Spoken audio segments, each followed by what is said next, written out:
Welcome in, everyone. RFQ Refugees podcast. Ted here, John here. John rejoining the show after hanging his head in shame that his sport that he just for whatever reason wants to watch cost the Spirit one of their best players. I think really what happened there was rookie hazing. I think they were mean to Croy and made her do it, and that's really. I think they should be looking within rather than without for a cause of this. Just admit, John, that your sport is bad. I'll never do it. You're wearing a I am shirt, by the way. I am. Which we'll dig into that maybe a little bit later. But. Yes, deeply. But I do, man. How was your week? I know you were out busy traveling. That's why we got a little bit of a late recording. So. Un vacación, yes. Also, hello to anyone who's watching the unannounced live Wednesday night show at a random time. Congrats. Thanks for coming. I was on a little bit of a vacation with my dad and brother. Went to go see Yankees Red Sox at Yankee Stadium, which I recommend people do, even if some people think the sport is bad and some players put entirely too much torque and pressure on their bodies throwing a pitch that didn't have to be fast, 60 feet. Saw that. And then I saw Nats Mets on Monday night. Saw the 9/11 memorial, which I also recommend going to see. That's a day ruiner, but it is also something you really should go see. It was something. But yeah. And then the week before that, I think I was in Michigan for work, and you and Brian did the show, and I listened to some of that one. Great. But now I'm back, and I missed it. I'm recharged, refreshed, all those things. Dive in. We're also recording. If you're listening on the podcast version, it's 8:27 p.m. Eastern Standard Time. We've got MLS Wednesday night games that are impacting the playoffs. So we're going to go into a little bit right now. It looks like DC, by the time tonight ends, DC will be out of a playoff spot. You're currently Philadelphia Union up 3-0 against NYCFC in NYCFC. I hope they burn every single bit of energy they have. I hope they just empty the tank, 5-6-0. Just do it. Just go right in and go nuts. Because then you won't have any energy for when you got to go play DC. So that's how that works. But yes, DC United. We'll get into that. I don't think we have really any sort of news that dropped soccer related. Gavin Turner is committed to UVA instead of signing a homegrown deal. Maybe that matters. Maybe it doesn't. There are a lot of names. So the reason I bring that up is because it came up on Twitter, and I asked Roche and Brendan. It seems like there are a lot of prospects that go to college, and then the assumption is they'll come back, and then they'll get experience and come back for DC United. And I remember this guy named Patrick Foss, who was a left back when DC United needed a left back, went to UVA. Didn't set the world on fire, but there was so much certainty, DC needed to sign this guy, and it was a big miss to let him go on. And there's lots of players like that.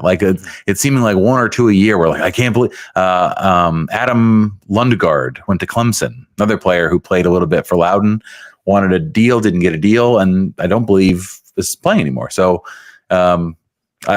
he seemed like a player. He was U.S. youth national team prospect. I think he played in the MLS Next Pro All-Star game, which is funny because we don't have one of those teams. So we got a little bypass option there, I guess. It's the MLS Next. Sorry, you're right. The one we do have one of those. That's just the academy team. So I think that's the only news. I don't think there were any other contract news or injury news that meets the bar. Thankfully, no injury news. Yeah, definitely no injury. Yeah, that's good. That's good news. Carlos Vela coming back for LAFC. Yes. I mean, again, clearly they had lots of salary cap room on that squad. There was just an infinity amount of space after all the players they've signed. Giroud, obviously, on the veteran minimum, I'm sure, and Hugo Lloris probably also as well. Yeah. The thing about Gavin Turner also to remember is if I recall correctly, I think there was a discussion about when's the last time we grabbed a guy from college. I will say with the Gavin Turner situation, DC did have Jackson Hopkins, who I think had committed to UVA as well. Did he? Oh, on his way. He was on his way to UVA and then showed up at preseason camp, impressed the coaching staff there, and was basically offered a contract there. So the committing is basically think of it as when you get, when you're applying for colleges and you get into that safety school. And it's kind of like your fallback. You can still go get a college degree while you I'm enjoying calling UVA the safety school in this particular version. Well, it is. I mean, and for some, some kids, some parents, it might be, might be what they want to do. They want that education. You can go play pro soccer later. I will say, the Richmond Kickers recently had a player that had committed to Washington, and they managed to convince him to sign a contract with the Kickers. I can't recall his name, but I know that was one name. So we'll see. We'll see what happens to that. That's something to watch. I don't think the committing to UVA means anything to means that DC's interested. They're going to go out and they're going to they'll go grab them. So let's talk about the game. DC United 1-1 NYCFC. How do we feel about this result? Good result, bad results? I think if we were not, let's put the two different contexts. One, the playoff chasing context. An okay result, a pretty good result. Yeah. You can't. We have however many games left. I think it's maybe 6 or 7.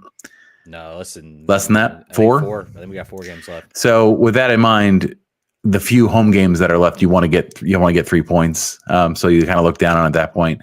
If you look in the broader aspect of talent, where this team has been and where the trend has been, I think it was a good result. I think you want to be getting points against New York City at home, regardless. And I think they showed good fight. So I look at it in 2 ways. What about you? I agree with you. I think this is considering the competition, considering all that. They have 5 games left, by the way. Okay. So 5 games left. Considering the competition, considering New York City are a better team, even though they're getting plastered right now by Philadelphia. They just scored a goal. It's now 3-1. So maybe they've got a comeback on their hands. That would be amazing if they could, eke out a draw here. Considering the playoff race, it probably didn't help some things, but I think this was overall these past 2 games, I guess what I've been most impressed with, and I feel like some people, I think I saw some posts on Reddit about, man, those are some like boring games that we've had, and I'm like, you know what? It's been a little bit refreshing that they've been. Boring's okay. Boring's okay right now. Boring's okay. First half was not. Before we get started, yeah, I just want to say I was in New York City during this game, and it was literally on every TV and every bar that I walked past. There were 1 million people walking down the street and NYFC jerseys. Like all that was definitely happening. It was very real. Actually, no, you would not have known that the team existed or the Red Bulls, New York City. I can't imagine being the marketing guy for NYCFC trying to be like, hey guys, soccer. We'll see. Yeah, we'll see what happens when this team gets a stadium. Maybe. I think the stadium and investment, in a big name player. They need multiple. They need a Messi type. Yes. I'm not gonna say there's really only one Messi type player, but a big name player come. Mbappe level player. And I think right now why they can't really attract that type of player is they look at where they have to play and they're like, I think maybe in the early days the secret wasn't out, but now the secret's out about kind of the situation. So I think if you're like a star, maybe looking to go to a big city like New York, I think you're waiting for that situation to rectify itself. And although you'll get told, hey, I'm going to play in New York City, and then you'll be like, okay, where's the stadium? And they're like, well, Flushing is kind of like New York City. You can see New York City from it. You can certainly look and see New York City. You want to be there for sure. It's in the boroughs, isn't it? It is. But I'm saying, like, if Kylian Mbappe is the guy, you're like, yeah, I want to live in Manhattan. Well, you're not going to play on Manhattan or really that close. But yeah, that's fine. It's a 45-minute metro. It's not New Jersey. It's a 45-minute metro. Okay, fair enough. You would know better than I. I just did it. I haven't been to. I don't think I went to New York. I don't think I actually used like the metro all that much. It's great, by the way. This is my 5-second advertisement for the metro. Use it. It's great. It's much better than the DC one. Yes. Continue. Game. Right, let's talk game. DC United 1-1 draw against NYCFC. Let's start. The first half I thought it was incredibly rough. We'll get into. I think the main storyline for this is Gabriel Pirani kind of surrounding the DC side, and they opened up. I'm going to go back and look at the lineup because they kind of opened up with a their same sort of 3-5 or sorry 4-3 4-2 4-1 4-1 or something like that, basically maybe a 4-1 3-2 if you're pushing somebody up higher. But if I when I looked at what they had sort of set up, they kind of had, obviously the lineup was, defensive lineup was McVay, Bartlett, picked up a yellow card. He'll be suspended for next week, which is not great. A silly yellow card, which we'll definitely get into. Bartlett, Aaron Herrera, Pedro Santos obviously out left due to injury. They have Gabriel Prani out left.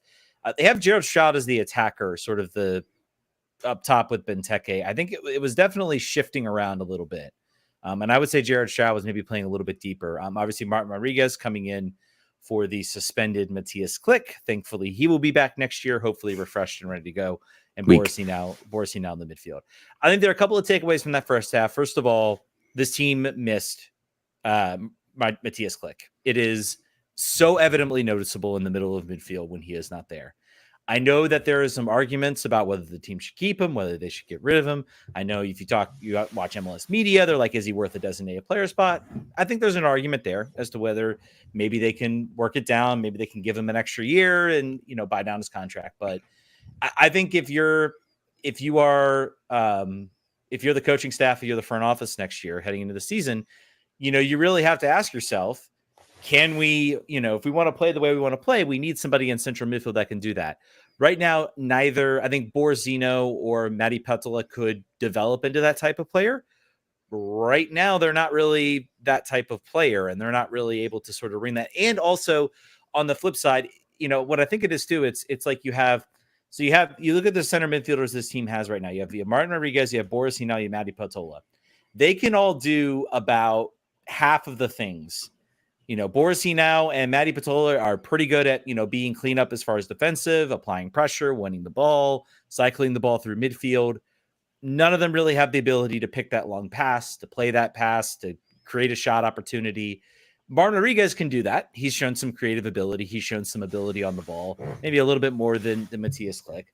But he also just, when he, it doesn't have a click in there, he's not a type of player that can actually impose his will on the game and press. And I think we saw it in this game.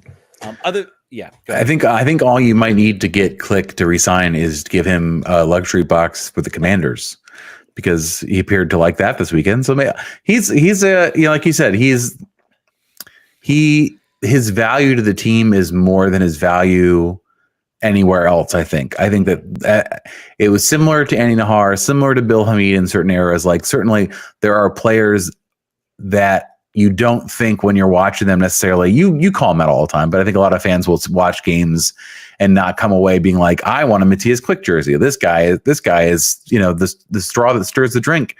But then when you notice the absence of them, and then having no player that constitutes his, can build him in the aggregate to steal the money ball line in the after, like if you need to replace him, you're like, okay, well, maybe we'll figure out what he needs, what it'll take to keep him, because it will be a larger task for Mackay to find a player that has that skill set at the range below a DP. So I think do your best. Yeah. It's certainly going to be, I think, one of the storylines, maybe not the league storyline that's going to make a lot of noise or a lot of waves, but I think it is going to be one that is going to be discussed. Do you take him on as a DP for another year? You've already taken on Benteke. You can still free up that DP slot that's currently held by Matty Petola considerably next year. Yeah. You signed him as a free agent. You're just paying him salary, so you can buy down that salary. So you still have the option to leave that DP slot open. And you still have plenty of options for getting for freeing up space. Pedro Santos, 35. Probably his last year. I don't think there's going to be any extension there. I've heard a fan talk about re-signing him for next year. I don't remember who it was. It was a prominent fan. I was like, I don't know. I don't think so. I think we can do better. Yeah, I don't. Maybe you can. Honestly, we've done this in the past. If he wants to play another year, great. You're also going to be a coach. Here's your player salary. Here's your coaching salary, and it adds up to more than what you make. But then we only have to claim a certain amount on the cap. So let's do it. That's certainly an option. Dahomey, I thought as well. I thought the right side was better. Obviously, Aaron Herrera being back, he was fantastic. As always. Gabriel Prani was kind of on his left side. And I think what you see from Gabriel Prani, and I'll get into a little bit about where I think they're finding where to fit him into this team, and maybe where there's an opportunity for him to be, starting caliber player. Mm-hmm. in this team because he does pick up a goal. We'll get into that in a little bit. But on that left side, he really was not able to. The NYCFC had full breadth of that left side. And it's not Pedro Santos's fault. Pedro Santos was literally kind of on an island and told, here, you have to mark Hannes Wolf and James Sands. And good luck with that, buddy. And Gabriel's like, I believe in you. And he's just like walking away. So I think in the press conference, Trolleson kind of highlighted that they kind of screwed up. They did not play well in that first half, did not get really many opportunities.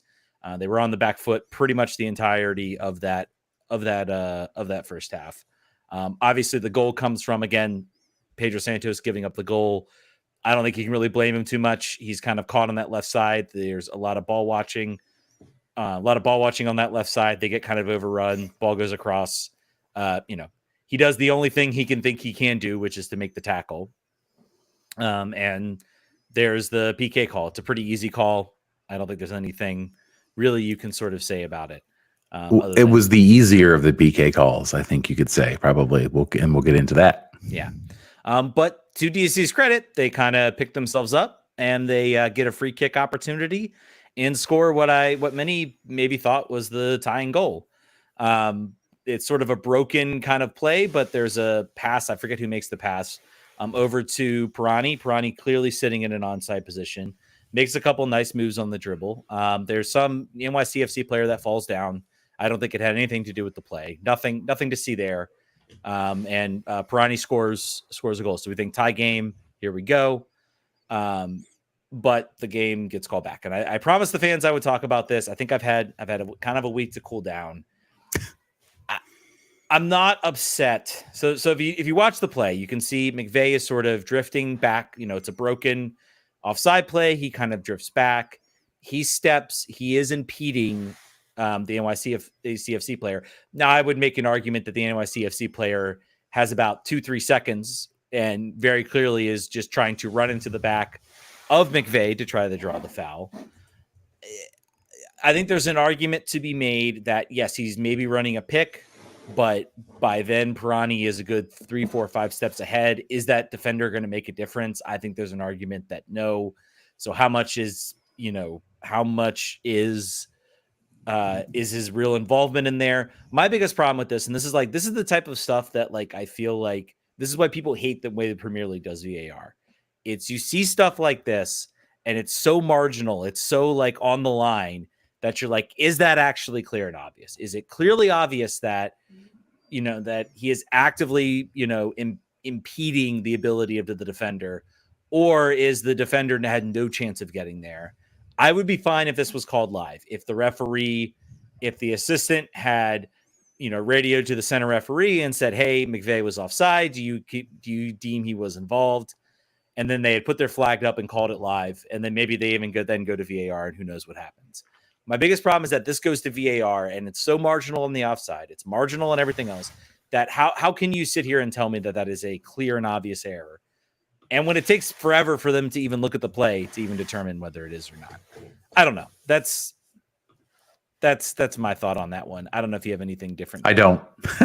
Yeah, I was wondering if it was that he said a pick. It wasn't that he said a pick, right? He basically said a pick. Yeah, he steps. So I'm sure if you asked him and he was making that. Well, I'm stepping away from the play to show that I'm not involved. He's stepping into the back. He is intending to put a body in front to sort of allow Pirani to have sort of that run. I think the defender is very far away and almost picks up his jog a little bit to try to run into the back to kind of try to make it obvious, but NBA style. It was a good move on his part. Yeah, to draw it. So it's unfortunate. And I thought, oh God, this could be a long night. This could be it. But let's talk about, I want you to talk about Pirani, how he's finding a way to be valuable. And it's, I think, not on the left wing. Yeah, it's not on the left wing. The goal happens in the first half. So, if we want to count it, it's his third big time opportunity. I don't think you can fault him for his, center defender not getting himself back on side. It's a nice finish. It's a cool finish. And I think in the second half, I think this was the first performance in the second half where I thought he was really good. It was once they brought in Teku DiPietro, moved him to the left side. They brought him in for Dahomey. So they shifted Stroud out to his more natural sort of right wing position. They have Ted Kudu-Pietro playing out left, and they have Pirani kind of playing higher up with Benteke. And I think that's a hint of something we might see in Philly, because I thought Ted Kudu-Pietro was excellent. I thought Pirani was better because he didn't have to do any of that dirty defensive work. And it was Ted Kudu-Pietro who was having to check back on the press. And we've seen him be effective in that. So that sort of tactical switch definitely changed the game for DC. So it's less though. It's still not as conventional 10 though, right? Is it more of a withdrawn forward? Is it more of just a pinned, next to Benteke, like running off of him, or where do you see him being in that most valuable? Because he's not a playmaking 10. No, he's not. He is absolutely I think this is more of a recognition that he's not a 10, that he is maybe a false 9, an attacker around Benteke. And I mean, so far it's been pretty effective. He still has a very good ability to dribble. Like he's a pretty effective dribbler on the ball. So he looks like he's running downhill, and that's dangerous. It looks like when he's able to dribble on the run, just trying to beat players. It's still like, there's some players that can dribble outside like a phone booth, and that's not him. He needs to be running. Yes. Yeah. So So, and I think that's I think it's more of he's not a number 10. He's not going to be a number 10. Maybe if we can get him to be an effective false 9 or an effective attacking type player where that's all he has to do, I think he could be better. Brendan Kravitz says Pirani has now scored in 3 straight games, with the last one being called back after a dodgy offside call. How are we feeling about the Brazilian Pele? Hold on there, Brendan. Let's not go crazy. And then Jay said, Blue Star Dude says Pirani Flowers win. I think it's going to be up to, if he can settle into this role, he can be an effective scorer, an effective striker, and he can go out of there and he can, put the ball in the back of the net and score goals, I think, and maybe be that sort of false 9 where maybe he then can, be a supplier. He can maybe see a pass or two. But his job isn't primarily to be a creator on this team. It can come from other people like Ted Kudu-Pietro, like Jared Stroud. It can come from a Matthias Klick. Maybe we have something here. The flowers will be dependent on, like you just said, numbers on the board, being able to be extremely effective in that way. And if he's not, then I think there's still places you can go and do better. But, I think I said in our Discord that if Pirani scores the goal that gets us to the playoffs, I have to buy an authentic Pirani jersey and wear it around. And I'm okay with that. I think that's fine. I will not apologize for the way that I have talked about him up to now. He's having his best run. Great. We'll see what else he can do. I mean, obviously he's got an opportunity right now, right? He can nail his name in the team sheet as soon as he wants. And I think he's getting closer to that. But to your point, he is certainly, I think I'm annoyed oftentimes when you have a young player that can't do the dirty work or won't, has a very narrow condition in which he can excel. Because I don't know. I think for a young player, I think it's a lot more valuable to be tactically versatile and motivated to do whatever the coach is asking him to do. Maybe the coach isn't asking him to do that and we don't know, but I feel like based on the minutes that he's gotten up till maybe in the last month or two, that Troy did not love something about him. Although in press conferences, he's been very, what does he call him? Gabby.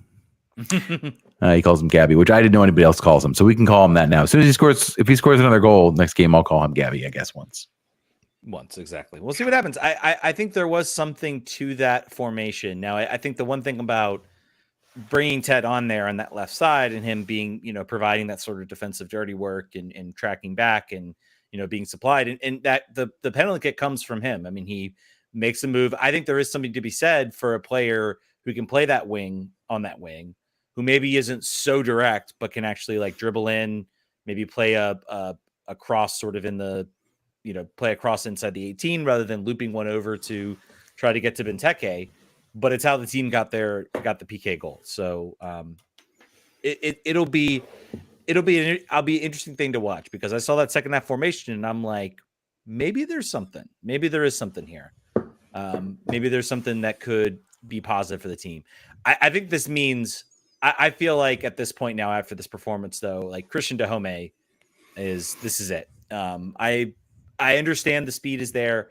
I feel like you can find speed elsewhere. I feel like you can find speed plus, some other types of things. I think there maybe was some people thinking maybe we keep him, I think this is the end. I also think this is, in my opinion, the end for Martin Rodriguez as well. I think this performance kind of sealed it for me as, he's great. He's good as like a, if he's maybe the, part of a role where he can, do a specific role, like hold the ball up or supply it. Maybe he can be like a creator and an attacker type player, but he's still very limited in what he can do. And I think this performance showed without a guy like Matthias Klick, who was kind of like cleaning things up in the midfield when he was kind of left there, to be the man, he couldn't be the man. And I think for me, that kind of means like, okay, there's some other players we can get at your salary that can be more impactful than what you gave today. So I think this is, and especially I think also that opens up, if we get rid of bump him, Tyler Miller's gone, Pedro Sanchez is gone. Still a lot of salary for this team to try to, actually level up and be a better team this year, be a better team next year. So, anything else you want to talk about the game? I think that's, pretty much. It wasn't a whole lot. It was definitely not the most exciting game. 2 PKs, but maybe that's good. And I thought DC, you look at the XG stats for this game, and again, the PK definitely holds it. But despite a little bit of a control of play from NYCFC, 1.6 was the XG. You take away 0.8 for the goal, so that's like 0.4 XG. On the flip side, DC were 1.3 XG. You take away that, it's like 0.3, 0.2. So not the most dominant attacking performance, but again, I think they did enough to get the point. This is not a team that's going to set the world on fire, but this is a team that I think right now is positioning themselves where things go right over the next couple of weeks. Maybe you can sneak into the playoffs. Maybe you can sneak into that 8th spot or even maybe that 7th spot and avoid probably a loss to Miami in the first round if you make it past the play-in round. So what did you think of Boris Eno? I thought I don't know if I have really, I think again, he kind of gets folded into the Martin Rodriguez, maybe this was an opportunity. I think I still see I can see anytime I watch him, I see why he's here. He's very good on the ball. He can press pretty well. He can do a lot of those things. He's definitely not a player that I think is going, and he's still adjusting. So I'm going to give him some grievance, some time to get adjusted.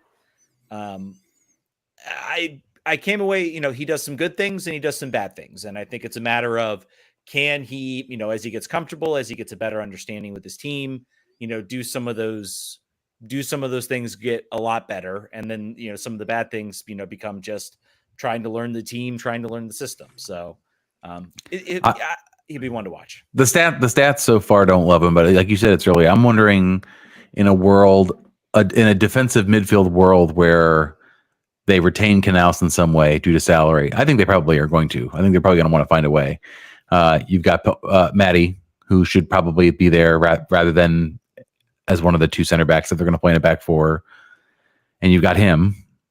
I would be interested to see how they sort it. I'm wondering sort of, Russell Canals was asked on the Pitch Pass podcast, basically, like, how do you feel about fighting for your spot, basically? And he's like, I've done that. He's like, there have been infinity times where they've brought in defensive midfielders to take my spot. And here I still am. So I'll be very curious to see how that goes. Who gets automatic starts, right? How many, we're in it right now. We're still ostensibly in the hunt. So we'll see how they sort it out. Russell's certainly nowhere near ready to play 90 minutes or 45 minutes even at this point, but glad to have him back. He again, another defensive, another substitute appearance. I think first one at home, maybe, or second one at home. First one at home. Probably first one at home, I think. Yeah. Yeah. So good. It's great for him. Defensive midfield is an interesting spot on this field. It's one of the areas now that we're developing some more depth, but the ordering of how things go will be interesting going forward next year. Yeah, I'll be curious to see, do they, are they going to look to maybe play, are they, you look at the idea of Click is gone, that opens up a DP slot. I mean, I kind of looked at when they brought in Borisino, I said, oh, this team is maybe looking for like a 4-2, maybe a 4-2-3-1, or, they're going to play sort of two sort of holding midfielders who are going to kind of press and try to like control that midfield just by having two of those numbers in there centrally. And then, then you get in like a creative number 10 or somebody that could be sort of that attacking force in there. So it's something certainly to something to watch, another part to watch this offseason. I think you're right. I think he'll be back. Whether it's on the full salary he's on, whether he takes a cut, I think there's, the team does have some leverage in that they have some options. He has very few options, and maybe they can get him in, and he's on 650. Yeah, so that's not insane. If he's a starter, that's not insane whatsoever. 150 an allocation, and he's down at the basically the max cap level. He's making 200 more than Pedro Santos and 125 or 225 more than Tyler Miller. So Tyler Miller's gone. So there's going to be room. There's the salary cap here is going to be thrown up in the air, certainly. But Borisy now is here till 2027, and he was signed by this GM and this coach. So they're going to want to figure out a way to give him max opportunity. So I think pairing 2 6s a la Ben Olsen is probably going to be one of the ways they do it. Get those players on the field. Yeah. All right. Speaking of Ben Olsen signed Junior Moreno at Houston Dynamo, which I love. I think that's a great move.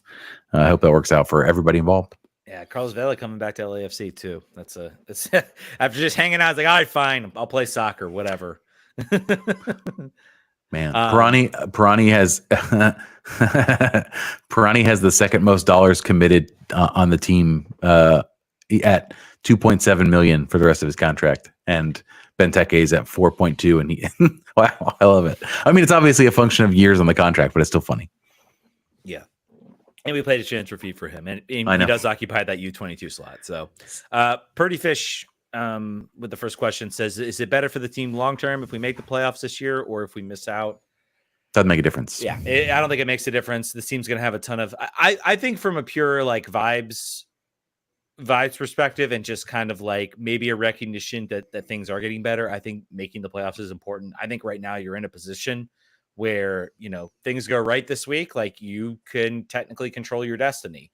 And that starts with the Philly game, who, yes, they're playing really well against NYCFC. This is still a very flawed Philly team. They're not the juggernaut that they used to be. Go ahead. No, I was going to agree. I was agreeing with you. Yeah. And let's hope, I think Andre Blake was not in this game and he's still injured. So hopefully that's still the case. I think the reason why that question was asked is in the past it's always been a function of like, well, someone will get fired if we don't make the playoffs. So let's not make the playoffs. That's not on the board anymore. So, we'll make the playoff. Playoffs are fun. It'll be fun to get in the playoffs, despite the fact that Backheel has us as like it's a crime that we were in a playoff spot as of yesterday. Yeah. So whatever, they hate us. They hate us. It's a crime. New England's even in the playoff picture this year. I mean, this is it's the nature of the MLS playoffs. We didn't make it. Far too many teams make it. It is what it is. I think that Mackay has to be looking at this. I'm still on the salary page, looking at this and drooling at like how much flexibility he has. If Click is gone, there's your number 2. Martin Rodriguez is probably gone. There's your 3. Dahomey gone, number 4. Pedro Santos is like 8. Tyler Miller's 9. So like, so much room. Really, like he's earning his money next year. Like that's the value. That's the like. All right, man. Now you there are no restraints. The excuses are gone. The cap handcuffs are gone. Go crazy. Do your thing. And I would also add, going in and making the playoffs with the roster restraints this team has had, the constraints they had to actually do something, to actually like make the playoffs, even if it's just that one-off game, even if you go on the road and it doesn't work out, even to make it to like the first round and, get bounced by Miami. that would be, I think, an accomplishment, all things considered, and would show, I think, fans who, I think we're going to get into the next question about this, that, hey, things are turning around. Like, this is imagine we had barely any room to do much of anything, and we still got enough talent in this team to make the playoffs. So it's a feather in Troy's cap. Mm-hmm. Feather in Troy's cap and McKay's cap as well for building it. It's Suo from our Patreons. Says, what is the fan vibe this season, and will it impact on club leadership? I kind of feel like things will get better, but my 10-person season ticket member group has been hollowed out. Started when we moved to Audi, and finally the last of 4 are all dropping out, leaving only me. Is this something that is happening across the fan base? I wouldn't be, surprised. I think, you have to understand, if you're signing up to a fan podcast Patreon, if you're like on Twitter, you are a nerd. You see all of this. You see, and this is what we talked about. Like you know the restraints. You know everything. Like you know that this team can't rebuild or do everything that they want. And we love nerds, by the way. I just want to be clear. We love nerds a lot. But I would ask, of your 10-person, of the 10-person group, how many of them just look at where they are in the standings and say, like, why am I signing up for this? Like, I think it also sends a message. I think in a sense, it's a good thing, because I think it sends a message to the team that, hey, you can't just ride this. You got to actually show improvement next year. You want us to come back, you got to go and you got to, you got to actually show improvement. So I think, fans will come back if this team starts being successful, if they're, 4th, 5th in the standings, if they're winning games, if they're showing a rise. I think you'll see the fans come back. There's a lot of still dedicated people out there that will just pay $100 and watch the games, or they'll go out, they won't buy season tickets. They'll go out to a bar and watch it with friends. One of the watch parties, like they'll do all of those things to like follow the team and to keep up with the team. So there's no reason to buy season tickets right now. No. There's no logical reason to buy season tickets right now. This has always been talked about. It's cheaper to buy them day of. It's cheaper to buy them when they have their promos. This is not a hot ticket. It's not hard to get, except for when Messi comes down. Mm-hmm. So if you're buying a season ticket, you're making a commitment about. You're saying it's so that you have it. It's you want to be a season ticket holder. You like what it says about you. You like how it makes you feel. You like feeling a part of that community in a way that's more tied in than a single game buyer that dips in and dips out. You're a hardcore. So that's the reason to do it. I think that we're losing those because there's not a lot of roster continuity for average fans to become long-term fans. I have a friend that talks about how she, doesn't even know who's on this team anymore. Like every player that she's liked has been traded or has gone. And that's, some of that's the nature of the sport, but also like, if you don't have your Wayne Rooney's, Christian Benteke is great, and he's going to probably win the Golden Boot and could win the MVP, or should be in the conversation about it. Should be in the conversation about it, and like the top 5 Golden Boot winners. Anyway, he won't. I guarantee you, he will not be the top 3. He will win the Golden Boot and not be the top 3 for the MVP. Ola Kamara time again. Basically. But all that to say, like, if you want to, if I'm DC United and I want to have people have a reason to buy season tickets other than the way that they self-identify, it's that you need to make this a hard ticket to get. You need to be either a winner wall to wall and just expect to win, and then people will be attracted to that, which is always talked about is a path, or you need to figure out a way to make yourself interesting or notable in the market. And then it makes it harder to get. So yes, I think you're seeing that across the fan base. I don't think that's uncommon, and I think it's justified. And when this team gets really good again, buy them again, or just pay more for tickets and make that. There's no downside here. These tickets the stadium is not empty. Mm-hmm. It's not, the team is not going to go bankrupt. So whatever you do is not going to affect the bottom line that much. But I think that it's a pretty commonly held belief, at least on the online, Discords, Twitter's universe of people. Yeah, and you don't have to buy. I would argue too. When I live in Richmond and I'm returning to Richmond, you'll see all of this behind me change, and it might be a little challenging towards the end of the year, but we'll get through it with my current living situation. But when I live in Richmond, I buy season tickets to Kickers games. It's probably worth it, but I could also not buy season tickets, and I could probably rely on people giving up tickets and probably actually get away cheaper.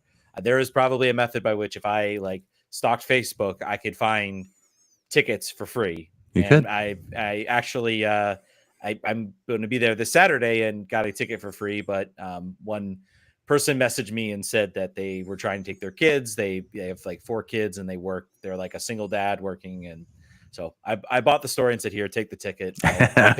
I'll pay the $20 to go to the game myself. It's fine. But yeah, but I think it's that, that type of mentality. I think if the team gets good, I think, getting a season ticket, can also show support for what you're seeing. So, yep. The other thing you can do is start a podcast and have extremely generous listeners offer their tickets all the time. I think I've not tried it because I live too far away and I've got other stuff going on. I would love a universe where I have less things to do, where I could try to see if I can get to every game just on the largesse of our wonderful listeners. I'm not yet. Keep your offers coming and we appreciate them. But right. I think that's another way to do it. All right, one more question, Oscar. You asked 2 questions, buddy, but I think we kind of we allow it. Well, I'm gonna cover one, and then we're gonna talk Spirit because we promised. We was like, oh, this will be a short show, and it has. It'll be less than 50 minutes. Okay. Oscar says, any concern that Herrera contract hasn't been announced yet? No. Signing him to a long-term deal, no brainer. He's a fan favorite, good system fit, locker room guy. Do you think he'll have a lot of interest about? He might. DC, again, as we've stated, has an option on his contract. Team held option. At the very least, they will take it. I guarantee you they'll discuss a long-term deal. They'll be like, hey, let's talk about it. We like you. We want to keep you. Can we look at, locking something up long-term? Considering he's been moved around a lot, he might take it. He might be like, yeah, I want to stay here long-term. I want to be part of this project. I'm very clearly the best wing back in this system right now. David Schnegg, jury's still out. I'm curious whether he's healthy or not. He's going to say, "Give me Martin Rodriguez money, and I'll sign a long-term deal." Maybe, and I think, by the way, I think you should. Yeah. I think if that's what it takes, like that is a player that should be in that top 5 Warners without a doubt. He's still on like what 800,000 or something like that. 750. No, 750. Okay, so it's close. So I think you can get there. Again, the option contract comes with a year. I think this is the case where DC, DC has the leverage. If they can't get a contract deal, they'll just take that option. They have them for a year, and they've got some more time to kind of play it out. With regards to the reason why, they also had an option year on Ted's contract, and they signed him to a long-term deal, but the clock was ticking because if they waited, then he would not be eligible for the U22 slide that they wanted to use to make his contract, to make his salary cap hit a little bit less. So, I think we'll see him back. I'm not concerned about that at this point. Me neither. Spirit. Let's talk Spirit. Washington Spirit dominating 3-0 victory over the Houston Dash. This game was pretty much over, I'd say, by about minute 7. Fortunate penalty kick call that they got after VAR. The announcer being like, I don't think that's a PK. I don't think it's PK. I'm like, well, she's making her body bigger. Her arms behind her back. Her arms like out in front. It's pretty clear. I think if we want to start having real arguments about what we're going to do about handling calls and everything like that, what we need to do? Stop making them penalty kicks. Make them free kicks right outside the box. That's been my call out for years. I'm done with this whole charade about trying to pretend that penalty kicks are a fair representation in the sport. So, but yes, PK win. Spirit just really all over this game. I don't know if there's really any sort of assessment you can make. I thought it was interesting. Terry McKeown was like roaming into the attacking third. She actually made plays across to get the to draw the first PK. That's her preference. I think that typically there's a higher line of resistance. Fortunately for the Spirit, the Houston Dash are a rudderless ship at the moment, quite literally, with their coach just gone. There were players that went to the mix zone on Saturday, right? Mm-hmm. And we're saying we need a coach back. We would really like a coach back. That'd be great if we could do that, or hire another one. But just a coach would be good. He's been gone, I think, for 2-3 months, maybe the middle of summer. So kind of strange there. And also the Dash are just sort of adrift right now. They're, from a personnel perspective, Jane Campbell is one of the best goalkeepers in the league, and on a team that, at least on this Saturday, did not look at all interested in defending. In the back line or in the midfield, the Spirit were able to just enforce their will on them the entire game. I think it's notable to say Ashley Hatch steps in for an injured Ule Sar. Ule Sar's back, I believe, is that issue here. She's got a lumbar issue.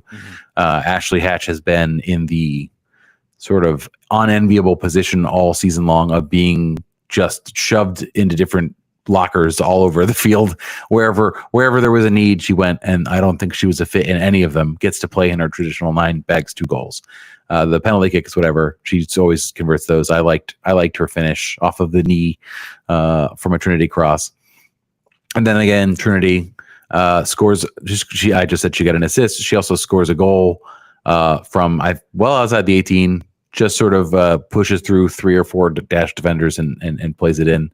Scores, takes a nap on the field, really showing that this game was over. It's time to go to sleep. She is a player that continues to be, there's no need right now. She's under contract, I believe, for another year past this one. I think that there should be no doubt that Michelle Kang should give her whatever it takes to keep her here as long as it takes. I'd be interested to see, I said 2 years ago, I talked to almost every Spirit player. The only Spirit player I have not talked to is Trinity Rodman, probably, that I wanted to. And to a person, they were all like, I don't really have any interest in going to Europe. It's not really my bag. I don't really care. I like playing here. I'm wondering how she feels about that. I wonder if she thinks like, maybe it'd be cool playing Champions League. Maybe I can go play for Lyon since I've got opportunities over there. Maybe I want to try something different. If she doesn't, if she like Ashley Sanchez, who told me like, I don't even like traveling. It's fine. If Trinity feels like that, then lock her up forever. Stay here. Take an equity stake. You Magic Johnson and Michelle Kang can own the Spirit. That's fine. But you run out of adjectives. You run out of things you can say about a player who is consistently the best player in the field and does things that no one else can do. But count yourself lucky for watching. And she's almost leveling. It's almost like she's leveling up a little bit. It's she's getting rid of the weak spots in her game. Like before, it was like if you kick her enough, she'll get mad and get out of the game. No longer. Yeah, and I'll say in this game, I think what she's displaying to me, obviously the assist.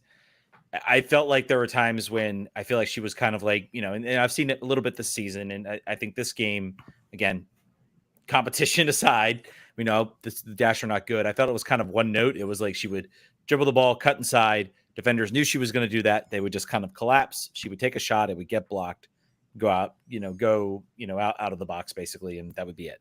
Now you're seeing her, maybe play that cross, and maybe having a player, like Ashley Hatch, that'll be something to watch, and that'll be something for Yardas to consider. If while Sar is out, Ashley Hatch is going to have a great opportunity to get goals, and if she can show that affinity for being in the right spot, maybe that's a decision that that Jonathan takes in and says, "Hey, actually, I know you're back, Sar, but right now we're going with the hot hand, and that's Ashley Hatch." So I think she looked so overjoyed just to be playing in like her natural role. Yeah. Yep. Very much so. I mean, really, like, there's not much. Like, I was trying to think, was there any bad in this game? The only bad I have is, I felt there were opportunities they didn't finish. I think this has maybe been a storyline for this team that's sort of come up in this last bit of the season. It feels like they're generating a lot of chances. They were at like 2.68, 2.7 XG in this game. So, I mean, maybe it was past 3 at that point. Dominating performance. Like, they were just all over the Dash. But it did sort of feel like this game, it was like, PK goal is one thing. Then you have a great finish on the first goal. And then the third goal is just an unreal out of the box shot. But they also had a ton of chances that were like right in the box. Again, Lacey Santos also had a really nice finish, sort of unfair for her. She just continues to get better to where like the Spirit are going to be like overpowered next year with you either have Lacey Santos running at you, making passes, or you have Corey Bethune when she's back healthily, like running at you and making like passes. Like, it's just like completely overpowered, like to no end. So yeah, it's fun times ahead for the Spirit. I don't think there's any way to say that. So the other things that I wanted to say are just a little bit of notes. McKenna Morris signs a contract extension for 2 years. She was the only player that was in the draft class this year that didn't have a multi-year contract. The Spirit have also already clinched the playoffs. It is September 14th. That's something good. And then we got a press release in our mailbox about the Spirit had groundbreaking partnership with Fanatic Sportsbook. And I was like, boy, I don't care about anything less than this ever. And somebody had to write it. Somebody had to write this press release. But boy, a big who care. A big who care there. Did Croy Bethune go on the season-ending? Yes, on the season-ending injury. Yes. I guess if it was a meniscus repair, it must have been a major meniscus repair, and not like something that was arthroscopic. Because you could think that you might be able to get back for. Oh, when's the championship? November. Yeah. Yeah. Never mind. No, it's too soon. No. But yeah, next year will be full speed, and then you have yet another weapon for a team that's pretty much unbeatable already. Yeah. Fun times. I still one of the TikTokers I watch still has the Spirit as a good team and not a contender. Ridiculous. I think they're a contender. I think they're the most. They are the closest. The Pride are good, but I still think they are maybe still a cut above of where the Spirit are, especially because the Spirit are hurt a little bit with some missing pieces. But who are their contenders? Pride. What's that? Who are their contenders? The Pride. Yeah, the TikTok. How do you have with two contender the champion? They're just saying no one. Okay, all right. They're just saying all they're saying is the Pride are the contenders. Everybody else is just good, either good or less. That is a weird way to do contending. Minus points for that. Yeah, I disagree. But when do the October 6th, man, bookmark that game. Orlando Pride, Washington Spirit. That's going to be a big game. Yep. But could potentially, if the Spirit, if the Pride slip up at all and the Spirit catch up, that could be a game where they could overtake first place. First or second doesn't really matter other than that as far as the playoff seeding goes, because the final is a neutral site. But still would be nice maybe to claim that shield. All right, I think that's going to do it. I don't think there's anything else we got to go down. Again, thank you guys so much for being patient with us. Sorry for the late show, but we got a late DC game, and I think the Spirit play on Friday. Play on Friday night. Ooh, Friday night against Kansas City. A game that matters. A game that matters on Amazon Prime, I'm assuming. So definitely check that out. And then the DC plays Sunday in a probably a pivotal game to decide whether this team makes the playoffs. I'm gonna go on a limb and say in that game, if DC wins, I think they're making the playoffs. If they tie or do less, I don't think they're making the playoffs. I agree with that. That is the official position of the show. Yes, sounds good. All right, we'll talk to y'all later. Catch you on Monday, normal time. Bye. Vamos.